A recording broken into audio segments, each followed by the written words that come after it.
இது நேபாளோட black time தான் சொல்லணும். August 26, 2026 Wednesday morning around 8:34 to 8:40 அந்த ரேஞ்ச் இருக்கும்.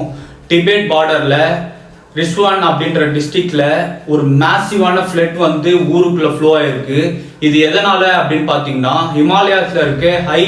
ஹிமாலயாஸ்ல இருக்க ஒரு பெரிய கிளேசியர் ஒரு சங்க் வந்து மேலே இப்படி ஒட்டிட்டு இருக்கோம் பார்த்தீங்களா, அது வந்து உருகி உருகி அந்த எட்ஜ் வந்து பிரேக் ஆகி 5200 மீட்டர் ஹைட்ல இருந்து கீழே விழுந்திருக்கு. அரௌண்ட் 1200 வெர்டிகல்ஸ் அந்த இதுல வந்து லெஹாண்டே அப்படின்ற ஒரு லேக்ல முட்டக்கோச்சி திருச்சூர் ரிவர் வழியா ஊருக்குள்ள வந்திருக்கு அடிச்சுட்டு.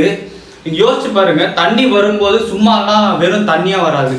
அந்த வழியா இருக்கிற பெரிய பெரிய கல்லுங்க, பாறைங்க, கட்டைங்க, இரும்பு கட்டைங்க, குச்சிங்க, இது எல்லாத்தையுமே இழுத்துட்டு வந்து அந்த ஊருக்குள்ள வந்திருக்கு.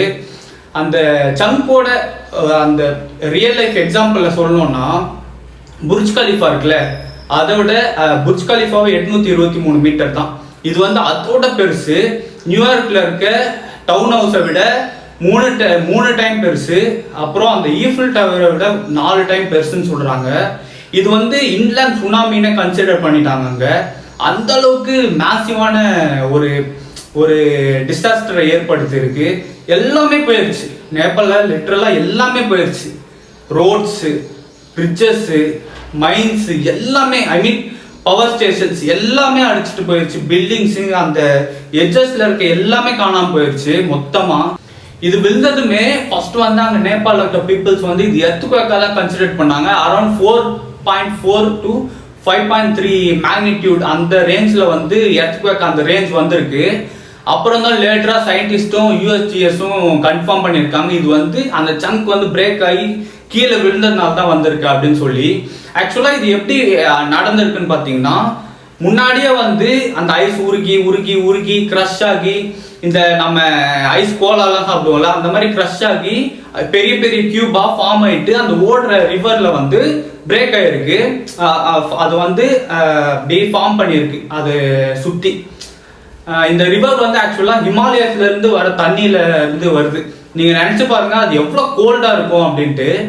அந்த கியூப்லாம் அது ஃபார்ம் ஆயிட்டு அது வந்து டெம்பரவரி ஒரு பிரிட்ஜா வந்து பிளாக் பண்ணியிருக்கு மொத்தமா சேர்த்து. எல்லாமே சேர்ந்து அந்த தண்ணி வந்து ½ an hourல 3 மீட்டர்ல இருந்து 9 மீட்டருக்கு ஹைட் ஏறி இருக்கு. டப்புன்னு அந்த கியூப் வந்து உடஞ்சி, அந்த சங்க் வந்து உடஞ்சி உள்ள விழுந்த உடனே மொத்தமா செதறி ஊருக்குள்ள தண்ணி வந்துட்டு இருக்கு. சரியான ஹைட்டு தண்ணி. இன்னைக்கு ஃப்ரைடே ஆகஸ்ட் 28. இன்னைக்கு ரிப்போர்ட் படி அரௌண்ட் 470 பேருக்கு மேல டெத் கேஸ் ஃபைல் ஆகியிருக்கு. அது மட்டும் இல்லாம 1000 1500 பேருக்கு மேல மிஸ் ஆகியிருக்காங்க.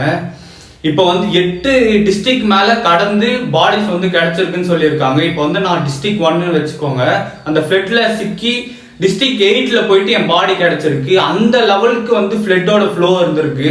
யோசிச்சு பாருங்க, சும்மா இல்ல 7 to 9 மீட்டர்ஸ் ஹைட்ல ஃப்ளட்டோட ஸ்பீடை வந்து இவங்களால கணிக்க முடியல. ஆக்சுவலா என்ன அளவுக்கு சொல்லியிருக்காங்க பாத்தீங்கன்னா, 180 km/h வந்து அந்த ஃப்ளட் வந்து டிராவல் ஆயிருக்கு அப்படின்னு சொல்லியிருக்காங்க.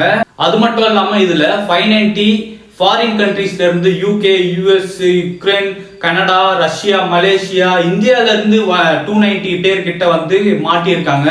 ட்ரக்கிங் போனவங்க, அங்க கைலாஷ் போனவங்க, இந்த மாதிரி நிறைய பேர் மாட்டியிருக்காங்க. வெறும் பீப்புள்ஸ் மட்டும் இல்லாம ஆர்மி கேம்ப்ஸ், அங்க இருக்க போலீஸ் பூத்ஸ், அப்புறம் அந்த டனல்லாம் இருக்கும்ல, அந்த மைன்ல வேலை செஞ்சுட்டு இருக்கவங்க, பவர் ஸ்டேஷன்ஸ்ல வேலை செஞ்சு எல்லாருமே மாட்டிட்டு இருக்காங்க. இந்த ஃப்ளட்டோட டேமேஜ் வந்து ரொம்ப அதிகமா இருக்குன்னு சொல்லியிருக்காங்க. கிட்டத்தட்ட 35+ மேல பிரிட்ஜஸ் வந்து மொத்தமா டெஸ்ட்ராய் ஆயிருக்கு. 40+ ரோட்ஸ் வந்து மொத்தமா பிளாக் ஆயிருக்கு. ஐ மீன் ரோட்ஸே இல்லை, அங்க ரோட்ஸ் இருந்த தடமே இல்லை. அப்புறம் அந்த ஹைட்ரோ பவர் ப்ராஜெக்ட்ல ஒர்க் பண்ணிட்டு இருந்த 100 people வந்து உள்ளேயே நசங்கி உடம்பு கூட யாரோடது தெரியல அப்படின்ற அந்த ரேஞ்சுக்கு அங்க இருக்கிறவங்களோட உடம்பு வந்து இருக்குன்னு சொல்லியிருக்காங்க. ரெக்கவரி ப்ராசஸ் வந்து 3 நாளா போயிட்டு தான் இருக்கு. அரௌண்ட் 1500 கிட்ட பேரை ரெக்கவர் பண்ணியிருக்காங்க. இவங்களுக்கு இருக்க ஒரே சோர்ஸ் வந்து ஹெலிகாப்டர் மட்டும்தான். ஏன்னா ரோட்ஸ் எல்லாமே போயிடுச்சு. ரோடு வழியா கண்டிப்பா டிரான்ஸ்போர்ட் எதுவுமே இல்லை, எதுவுமே பண்ண முடியாது ரோடு வழியா. அதனால எல்லாமே ஹெலிகாப்டர் வச்சு தான் பண்ணிட்டு இருக்காங்க. அது மட்டும் இல்லாம டாக்ஸை வச்சு எங்க புதைஞ்சிருக்கு பாடி ஏதாச்சும் இல்லை யாராச்சும் உயிரோடு இருக்கா அவங்கள ரெக்கவர் பண்ண ட்ரை பண்ணிட்டு இருக்காங்க. இப்போ சொல்றதெல்லாம் ஒண்ணுமே இல்லை. நீங்க எல்லாருமே பார்த்துருப்பீங்க சோசியல் மீடியாஸ்ல அந்த வீடியோஸை. ரொம்ப அஃபெக்ட் ஆயிருக்கு நேபாள். சொல்ல போனா அது எப்படி சொல்றதுன்னு தெரியல. அது பார்க்கும்போதே நமக்கே பதட்டமா இருந்துச்சு. பயங்கரமான ஃப்ளட். அது ஆக்சுவலாக மாட்டினவங்க எல்லாருமே இறந்து போன மாதிரி தான் அதில் காமிச்சிருக்காங்க. பாதி உடல் தான் இருந்திருக்கு. காலெல்லாம் ஏதோ சேர்த்துல இருந்து தனியாக ஒரு கவரில் போட்டு எடுத்துட்டு போகிற மாதிரி இந்த மாதிரி வீடியோஸ் தான் நிறைய ஸ்ப்ரெட் ஆகிருக்கு. தலை தனியாக இருக்குது, உடம்பு தனியாக இருக்குது. மூங்கில் வந்து கழுத்து வழியே குத்தி வெளியில வந்திருக்கு. இந்த மாதிரி ரொம்ப கொடூரமாலாம் இறந்துருக்காங்க. யாருமே இந்த மாதிரி இறக்கணும் அப்படின்னு நினைக்கவே மாட்டாங்க. வாழ்க்கையில நிம்மதியா இறந்து போகணும் அந்த மாதிரி தான், நிம்மதியா இருக்கணும் அப்படின்னு தான் நினைப்பாங்க. கடைசியில் இந்த மாதிரி ஒரு நிலைமை வரும்னு அவங்க நினைச்சே பார்த்துருக்க மாட்டாங்க. திடீர்னு காலையில ஒரு ஃப்ளட்டு அவங்க நினைச்சு கூட பார்த்துருக்க மாட்டாங்களா. அவங்க ஆக்சுவல் லைஃப்பை வந்து அவங்க வாழ்ந்துட்டு இருந்திருப்பாங்க. அப்ப சடனா எல்லாமே ஒரே செகண்ட்ல முடிஞ்சு போச்சு. 1500 பேர் காணோம், 470 பேருக்கு மேலே டெத் கேஸ். இன்னும் நிறைய கேசஸ் வரும்னு சொல்லியிருக்காங்க. 4700 பேருக்கு மேலே சீரியஸாக ஹாஸ்பிட்டலில் இருக்காங்க. நிறைய கேசஸ் வரும்னு சொல்லிட்டு இருக்காங்க.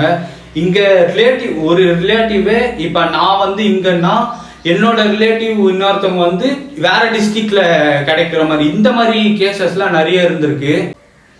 அங்கே நேபாள் மட்டும் அஃபெக்ட் ஆகல, சைனாவும் தான் அஃபெக்ட் ஆயிருக்கு. ஹண்ட்ரட்ஸ் ஆஃப் பீப்புள் வந்து காணாமல் போயிருக்காங்க. டெத் கேஸும் இருக்குன்னு சொல்லியிருக்காங்க. அந்த நேபாள் பார்டர்ல இருக்க சைனீஸ் வந்து இன்னும் ஒரு பெரிய அடி வந்து நேபாள் காத்துட்டு இருக்கு. நேபாளுக்கும் சைனாக்கும் அந்த டிப்ரிஸ் ரிவர்ல வந்து இன்னும் அந்த ஐசஸ் வந்து பிளாக் ஆகி அந்த ரிவர் வாட்டர் வந்து பிளாக் பண்ணிட்டு இருக்கு. ஒரு பிரிட்ஜ் மாதிரி வந்து இப்ப திரும்ப ஐஸ் வந்து உருகி அந்த வெதர் சேஞ்ச் வார்ம் ஆகி டப்புன்னு சடனா அந்த ஐசஸ் உருகி இப்ப உள்ள விடும்போது திரும்ப இதை விட மேசிவான ஒரு ஃப்ளட் வரும் அப்படின்ட்டு ஹை அலர்ட் விட்டுருக்காங்க. நேபாள்ல எல்லாரையுமே காலி பண்ண சொல்லியிருக்காங்க.